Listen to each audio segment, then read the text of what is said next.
Comment rester belle à 40, 50, 60 ans, 70 ans? C'est ce qu'on va voir dans cette vidéo aujourd'hui. Bonjour à vous, c'est Isabelle. Je suis ravie de vous accueillir dans cette nouvelle vidéo.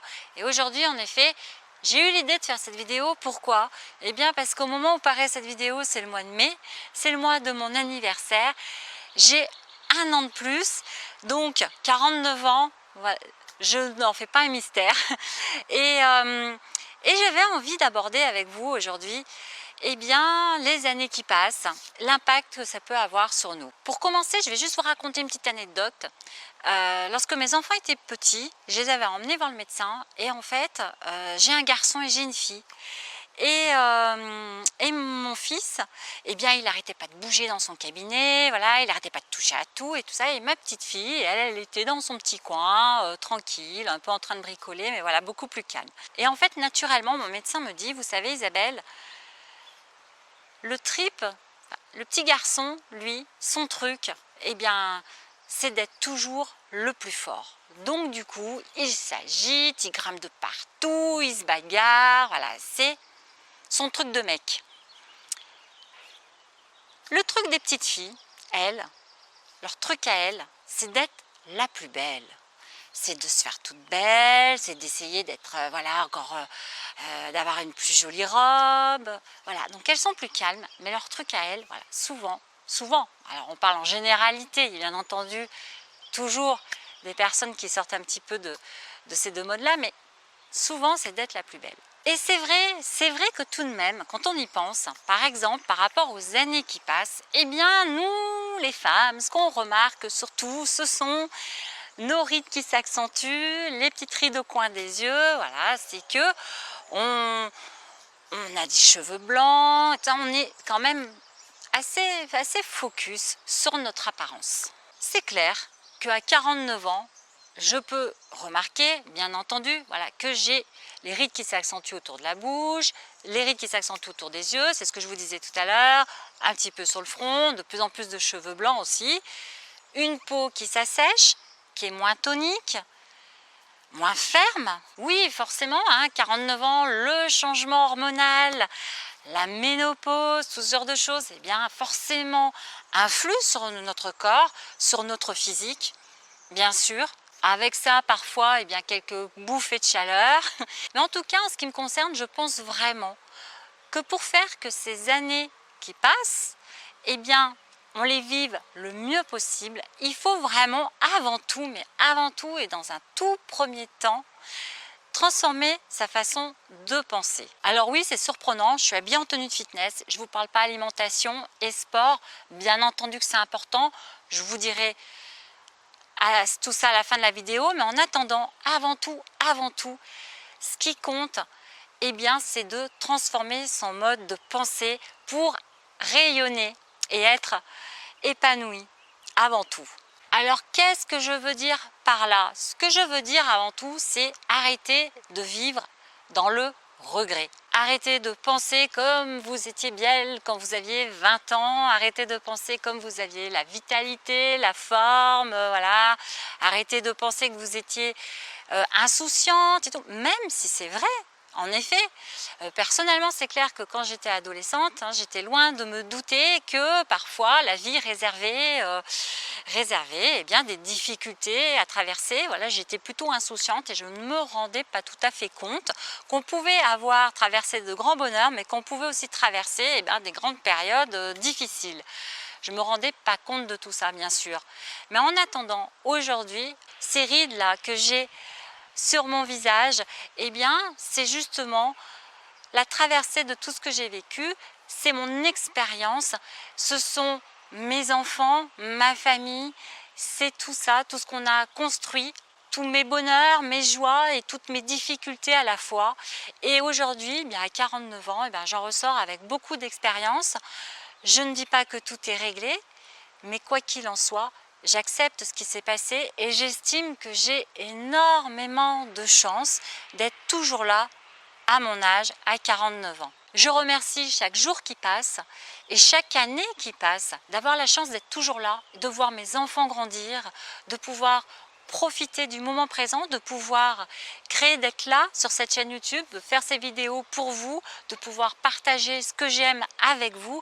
Donc merci, merci pour ça, même si à côté de ça, il ne faut pas croire, les difficultés j'en ai, comme vous, mais quoi qu'il en soit, merci, gratitude pour le fait d'être là et de pouvoir voilà, apprécier le moment présent, parce que malheureusement, je suis bien placée pour savoir, parce que j'ai perdu donc, des personnes lorsqu'ils avaient 40 ans, voilà, des personnes relativement jeunes qui n'ont pas eu la chance de voir, voilà, comme moi, de voir par exemple leurs enfants grandir. Il faut bien prendre conscience que vieillir, ben, c'est une chance que tout le monde n'a pas. Donc pour cela, ben, c'est vrai que parfois ça demande un effort, ça demande en fait une certaine vigilance à la façon dont vous pensez. Et ruminer justement les années passées, eh bien c'est clair que si c'est pour vous faire du mal, ça ne mènera à rien. Vous allez vivre dans le passé, dans le regret, et pour le coup vous ne profiterez pas là de l'instant et des années qui vous restent encore à venir. Je veux dire, 49 ans, moi j'estime attaquer la deuxième partie de ma vie et j'ai bien l'intention d'en profiter au maximum. Personnellement, donc j'entretiens non seulement mon mode de pensée, mais pas seulement, j'entretiens également mes paroles, les termes que j'emploie. Je ne dis jamais non, là je suis trop vieille, c'est pas possible, je vais pas y arriver. Voilà, ça c'est quelque chose que je ne dis jamais, en tout cas dans ma tête. Personnellement, moi je pense que je me suis à peu près arrêtée aux alentours de 35 ans.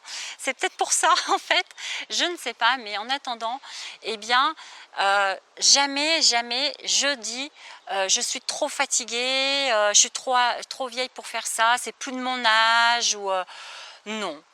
Non, si j'ai envie de faire quelque chose, eh bien je le fais, même si eh bien, il y a 20 personnes juste avant moi pour le faire, qu'ils ont toutes une vingtaine d'années, eh bien, si moi à 49 ans j'ai envie de le faire, je vais le faire aussi. Et malgré cela, faut pas croire, dernièrement j'ai eu un commentaire sur Facebook qui me disait oui, ça c'est le commentaire d'une femme épanouie qui n'a jamais eu de difficultés dans sa vie. Alors déjà, hein, instinctivement, ce qui m'est venu à l'esprit, c'est de dire mais qu'est-ce que vous en savez quoi. Voilà déjà, mais je peux vous garantir que je suis comme tout le monde, qu'il y a des choses que j'ai traversées plus facilement, mais j'ai aussi eu des difficultés, j'en ai encore toujours aujourd'hui, que c'est pas tous les jours facile. La seule peut-être différence avec la personne qui m'a laissé ce commentaire, c'est que moi je les rumine pas, mes difficultés, c'est que voilà, je brasse pas sans arrêt toute la journée tout ce qui ne va pas dans ma vie, c'est que bien au contraire, je les vois, je les fuis pas, je les vois bien, et du coup eh bien je passe à l'action et je fais ce qu'il faut pour eh bien passer au-dessus, les surmonter et continuer à aller de l'avant et continuer à avancer. Dans mon entourage, j'ai 2 amis. L'un d'entre eux a 54 ans. Il faut savoir qu'à chaque fois que je le croise et que je lui demande comment il va, il me dit comme un vieux. Oh là, aujourd'hui je suis fatiguée, c'est vraiment voilà, comme un vieux, tout le temps comme un vieux. Ou alors il est tout le temps fatigué, tout le temps épuisé. Ce sont les mots qu'il me dit. Hein. Ah non, je suis pas bien, je suis fatiguée, ça va pas. Oh non, puis j'en ai marre, le boulot ça me gonfle, puis là j'en ai voilà. Et bien figurez-vous que tout récemment, je viens d'apprendre qu'il vient de faire un infarctus. Personnellement, je ne suis pas vraiment surprise. C'est clair que si tout le temps, tous les jours, vous vous rabâchez que vous êtes fatigué, que vous êtes vieux, que vous en avez marre, eh bien, alors je ne dis pas que c'est systématique, je ne dis pas que toutes les personnes qui font un infarctus eh bien, tiennent ce genre de discours, mais tout de même, ça n'aide pas, c'est clair. Ça n'aide pas à aller de l'avant et ça n'aide pas à se sortir justement, plutôt que de se dire pourquoi je suis autant fatiguée, est-ce que je ne peux pas faire quelque chose pour ça, voilà. Et puis 54 ans après tout de même, hein, je suis qu'à la moitié de ma vie et je peux peut-être mettre des choses en place, et en fait j'ai envie de faire quoi? Est-ce que j'ai envie d'aller où? Voilà, et qu'est-ce que je peux faire pour réaliser ça justement? Voilà, donc en tout cas voilà le mode de pensée peut-être qu'il aurait fallu adopter, mais quoi qu'il en soit, voilà, malheureusement il vient de faire un infarctus. Et j'ai un deuxième ami qui a 56 ans, qui vient de traverser un cancer, donc comme quoi en effet on a beau avoir des fois un mode de pensée plus positif et plus ça n'épargne pas en effet les difficultés de la vie, hein, c'est clair. Donc il vient de traverser un cancer, sauf que c'est juste absolument ahurissant la façon déjà dont il a abordé sa maladie, mais autre chose aussi, c'est quelqu'un qui a très très rapidement rattaqué le travail et qui travaille avec des équipes de personnes beaucoup plus jeunes que lui et avec qui, eh bien, par exemple, il s'amuse à faire des concours de pompe, c'est celui qui va en faire le plus, voilà, il se challenge un peu, il a tout le temps la patate et le sourire. Et malgré ce qu'il vient de traverser, eh bien pour le coup, c'est redevenu un rock parce que je peux vous dire qu'en concours de pompe, eh bien, il dépasse des petits jeunes de 25 ans. Il a 56 ans, d'accord? Donc, bien entendu qu'il a traversé quelque chose de difficile, que ça n'empêche pas d'être malade le fait de penser, voilà, d'adopter ce genre de pensée, hein, ça n'enlève pas les difficultés de la vie. Par contre, ce que je veux dire, c'est que c'est clair, si une personne, par exemple, a un cancer, mais rumine sans arrêt sa maladie et s'effondre totalement moralement en se disant qu'elle est vieille et que c'est foutu, forcément, vous vous en doutez, l'issue risque d'être pas tout à fait la même.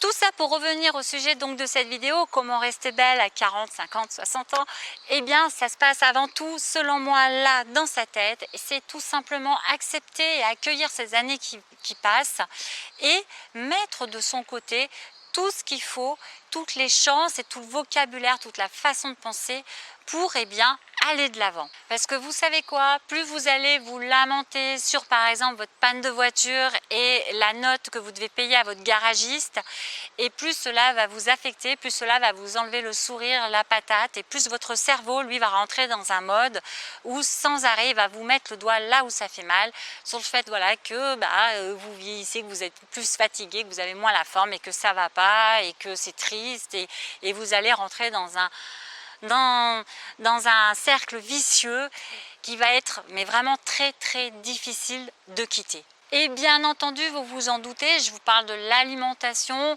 du sport, bien sûr, nourrir votre corps avec le bon carburant, et bien c'est lui donner la patate, la pêche, c'est faire que pour le coup il va avoir plus d'énergie, c'est ce qui va aussi entretenir votre silhouette, faire que vous n'allez pas être en surpoids, ne pas générer des problèmes de diabète, des problèmes de cholestérol, ne pas générer des problèmes cardiaques aussi, c'est ce qui va quand même vous aider à rester belle, parce qu'en plus de ça, nourrir votre corps correctement, c'est aussi nourrir votre peau merveilleusement bien, naturellement, vraiment naturellement. Donc manger sain, équilibré, vous nourrir de légumes verts par exemple, et bien forcément, ça rendra votre peau plus éclatante et ça va vous aider à rester belle.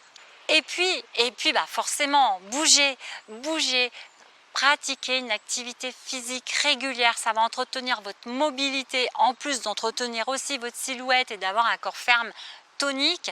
En plus, vous entretenez votre mobilité, donc c'est ce qui va faire que vous allez continuer non seulement physiquement forcément à rester belle, mais aussi à pouvoir toujours garder une bonne forme physique, à pouvoir profiter, aller de l'avant et faire énormément d'activités qui vous plaisent et du coup à entretenir toujours votre tête également.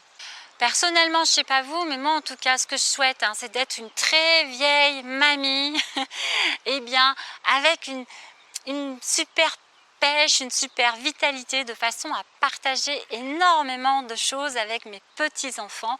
Et pour cela, c'est clair que me nourrir correctement, avoir un corps mince, tonique, pouvoir du coup bouger avec eux, pouvoir les emmener à droite, à gauche, pour moi aussi ça c'est super important. Et donc pour le coup c'est clair que l'alimentation, le sport et puis également la façon dont je pense, et pas à me morfondre sur le fait que je ne suis qu'une petite vieille mamie, en tout cas profiter de ça, je trouve ça assez super.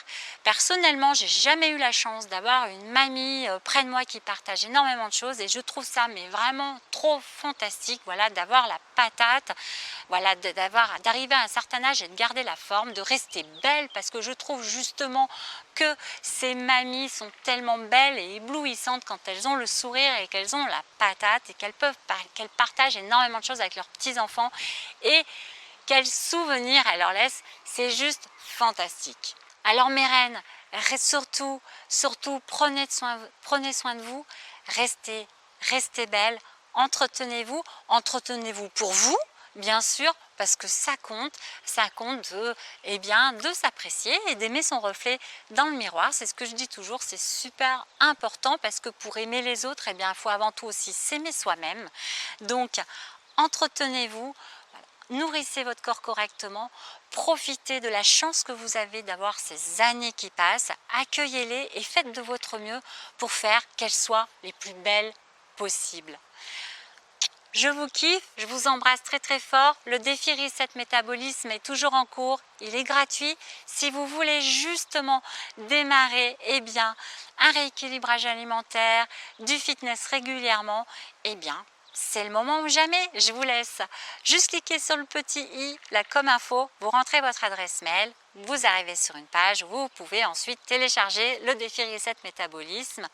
30 jours, et si vous pensez que cette vidéo, elle peut un petit peu donner la pêche à vos amis, voilà, les booster un petit peu, ça me ferait super plaisir que vous les partagiez, si vous pensez justement que ça peut les aider. Je vous kiffe, prenez soin de vous, bye bye.